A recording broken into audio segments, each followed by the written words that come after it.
Intercontinental Championship match. Kofi Kingston gets a shot against Kurt Axel's title, and thank God, the first thing that I was thinking was when they did this horrible, long, drawn-out promo where they were just repeating the same stuff with Paul Heyman and Curtis Axel that they did on the pre-show with making the match a no disqualification match, the handicap match, I mean. I was just like, oh my God, do you really need to waste 10 minutes on Triple H announcing the same thing you just did? This is pointless.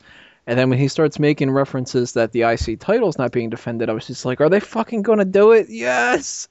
Everybody who's been watching the past few weeks knows that I've been complaining ad nauseum and pissing everybody off because I wouldn't shut up about it, that the Intercontinental title had to be defended. And it made me very happy that they included an Intercontinental title defense. Even if this would have been a 10-minute match that sucked, it would have been better than not having the title defended, or a 2-minute squash match or anything like that. I just definitely wanted it to be defended. So when this was announced, I instantly was happy that we had it.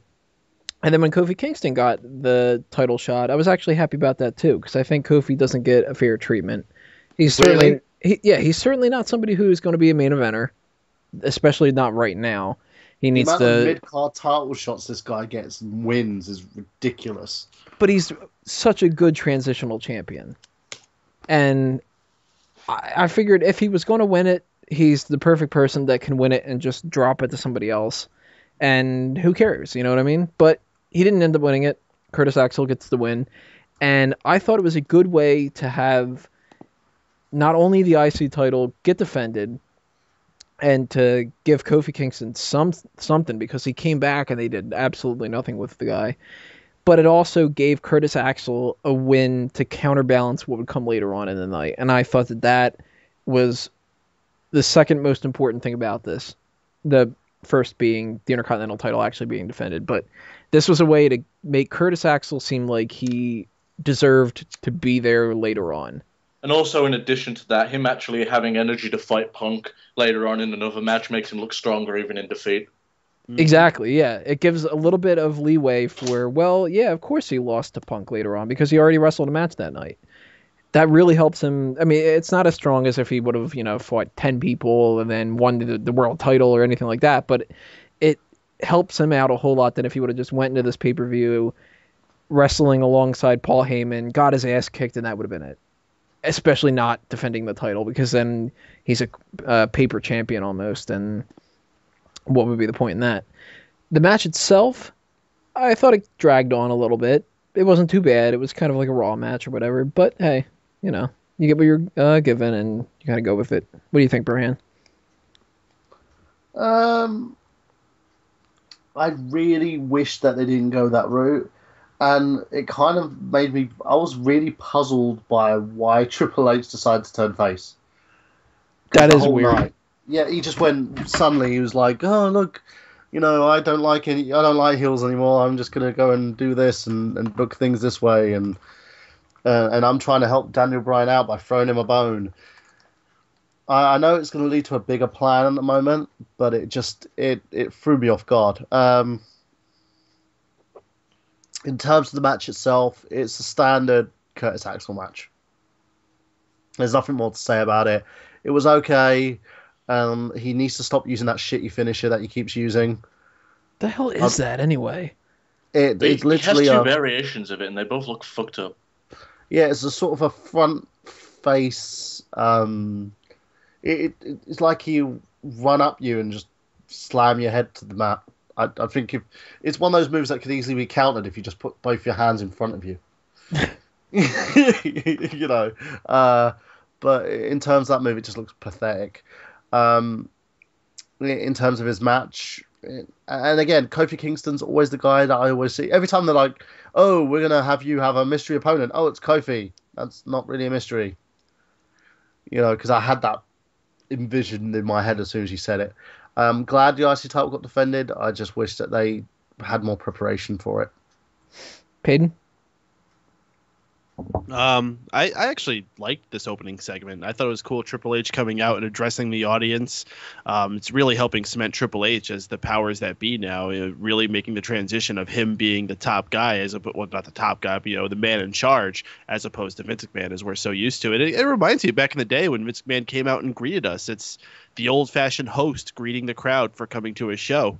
As far as I didn't think he was turning face or anything like that. He was just being Triple H. I mean, this whole time he's been giving snarky responses to Paul Heyman and whoever Paul Heyman's clients would be. I mean, he's just being a power-hungry guy. It has nothing to do with who he's going against. It's not like he's favoring anybody. He's only going to favor the people that he likes.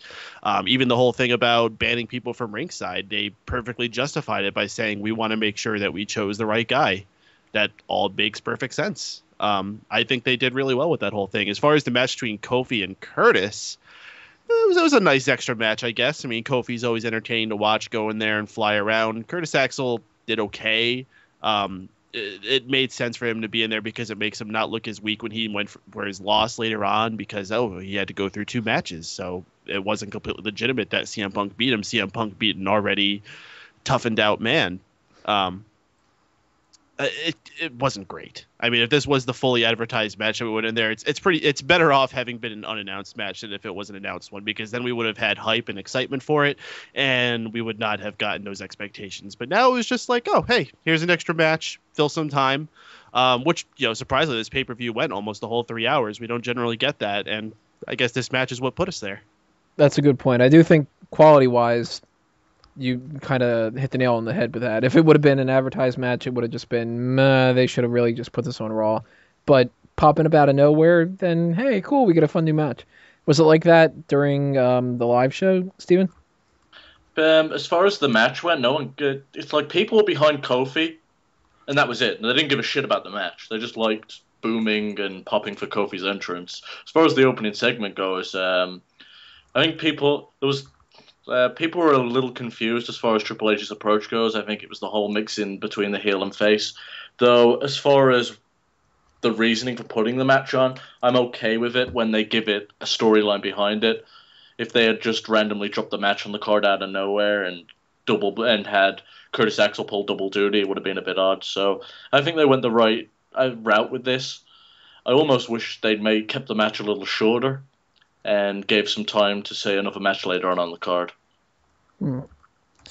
And does anybody want to see this feud continue, or just move on to somebody else with Curtis Axel? Move on. Yep. They do not have chemistry together, and it's just that simple. If anything, Kofi should chase for the U.S. title. The match seemed rather sloppy. I don't know if that's because of Curtis or Kofi. It might have looked better on TV, but as far as a live match goes, there were a lot of blown spots. So I'm kind of hoping what we see here. Originally, I thought that Curtis Axel might lose the title to Cody Rhodes down the line, but now that they introduced this whole Triple H thing with Cody Rhodes, I'm thinking that the U.S. title is Cody's. So I'm trying to figure out who could end up feuding for the IC title, and I'm not really coming up with a whole lot of ideas. I'd like Kofi to go for the tag titles with somebody more so than anything else, but I can't think of anybody. They've got Evan Bourne waiting, so they could slap those two together. I actually liked Air Boom as a team. Yeah, why not put them in one match with the Shield and have the Shield beat them or something instead? And you also got two pretty significant names returning soon. I mean, one more significant than the other. You got Rey Mysterio, who's ready to come back, though I don't know if you'd want to put him into something so full-time where he's chasing for a title. I guess as a one-off it could work. Nice veteran helping out a younger guy like Curtis Axel, but I think the more fitting name that they could use to chase against Curtis Axel for a little bit is Tyson Kidd.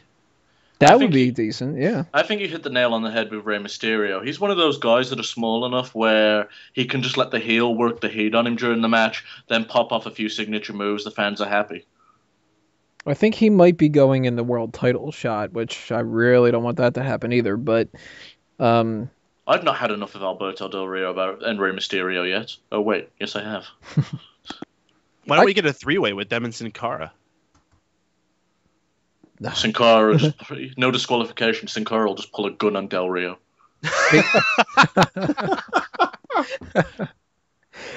And because it's Sin Cara, he pulls the trigger and it doesn't fire. Just Smark watch has a little thing that comes out that goes bang. He'll just hold the gun the wrong way and break his wrist or some shit. All right, guys, we're gonna move on in the next segment and talk some divas.